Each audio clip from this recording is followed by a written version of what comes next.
I was reading this other article on the ABC website about a pandemic drone, which sounded a little bit more insidious to me. The idea being that That is straight up.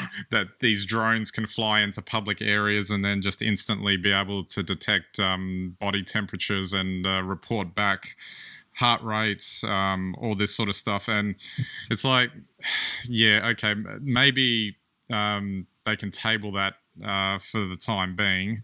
And I don't know if, I mean, not that I'm an expert on the technicalities of this or whether or not it would actually work.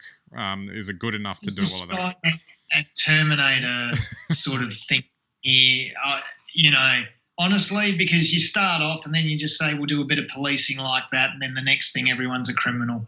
Yeah.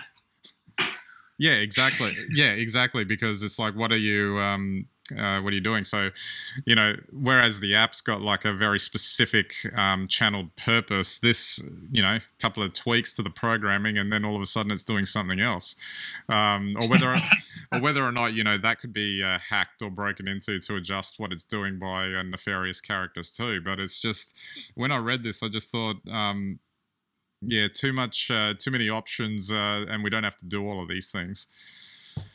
No, that's right. But I think, situations like this always lead to a bit of opportunism from all sorts of quarters. So, yeah, I think, we have to, as a society, we have to understand our need or our obligation to work through this pandemic, but we shouldn't be too far on either side of the fence. So we should accept government apps that are reasonably designed to get a reasonable outcome versus just crazy talk.